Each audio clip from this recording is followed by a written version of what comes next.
ಇಂದಿನ ಪತ್ರಿಕೆಗಳ ಇಣುಕು ನೋಟ. ಭೂ ಹಕ್ಕುಪತ್ರ 6ನೇ ಗ್ಯಾರಂಟಿ. ರಾಜ್ಯದ ಎಲ್ಲ ಕುಟುಂಬಗಳಿಗೆ ಮನೆ, ಭೂಮಿಯ ಹಕ್ಕುಪತ್ರ ವಿತರಣೆ, ಸಿಎಂ ಭರವಸೆ.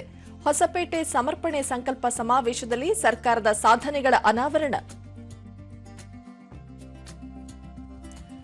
ದೇಶಾದ್ಯಂತ ಆಹಾರ ಗೋದಾಮು ಸ್ಥಿತಿಗತಿ ನಿಗಾಕ್ಕೆ ಡಿಪೋ ದರ್ಪಣ್. ಹೊಸ ಇ ಪೋರ್ಟಲ್ಗೆ ಚಾಲನೆ ನೀಡಿದ ಕೇಂದ್ರ ಸಚಿವ ಜೋಶಿ. ಅತ್ಯಾಧುನಿಕ ತಂತ್ರಜ್ಞಾನಗಳ ಬಳಕೆ. ಭತ್ತದ ಬೆಳೆಗೆ ಕುತ್ತು ತಂದ ಕೃತಿಕಾ ಮಳೆ. ಜನಜೀವನ ಸಂಪೂರ್ಣ ಅಸ್ತವ್ಯಸ್ತ. ಹಲವೆಡೆ ಧರೆಗುರುಳಿದ ಮರ, ವಿದ್ಯುತ್ ಕಂಬಗಳು. ಇನ್ನೂ 3 ದಿನ ಮಳೆ. ಕಟ್ಟೆಚ್ಚರ ವಹಿಸಲು ಅಧಿಕಾರಿಗಳಿಗೆ ಸೂಚನೆ. IPL cricket. ಆರ್ಸಿಬಿಯ ಮೇ 23ರ ಪಂದ್ಯ ಬೆಂಗಳೂರಿನಿಂದ ಲಕ್ನೋಗೆ ಶಿಫ್ಟ್. ಮಳೆ ಅಬ್ಬರ ಭೀತಿ ಹಿನ್ನೆಲೆಯಿಂದ ಸ್ಥಳ ಬದಲಾವಣೆ.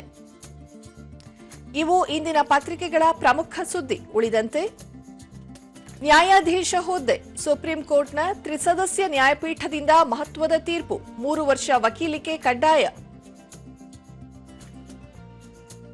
ದುಬೈ ಚಿನ್ನ ಆಮದಿಗೆ ಕೇಂದ್ರ ಲಗಾಮು. ಮಾನ್ಯತೆ ಪಡೆದ ಆಮದುದಾರರಿಗಷ್ಟೇ ಚಿನ್ನ ಆಮದಿಗೆ ಅನುಮತಿ. ಹೊಸ ನಿಯಮ ಜಾರಿ.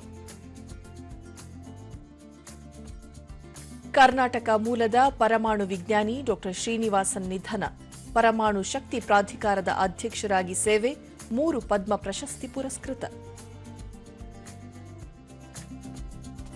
ಯೋಗದಿಂದ ರೋಗ ಮುಕ್ತರಾಗಲು ಸಾಧ್ಯ. ಡಾ ಸಿಎನ್ ಮಂಜುನಾಥ್ ಅಭಿಮತ.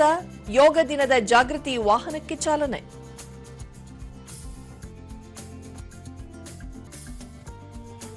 ಮಳೆ ಅವಾಂತರ. ಸಾಂಕ್ರಾಮಿಕ ರೋಗ ಹರಡುವ ಭೀತಿ. ಸೊಳ್ಳೆಗಳು ಹಾಗೂ ಕಲುಷಿತ ನೀರಿನ ಬಗ್ಗೆ ಇರಲಿ ಎಚ್ಚರ.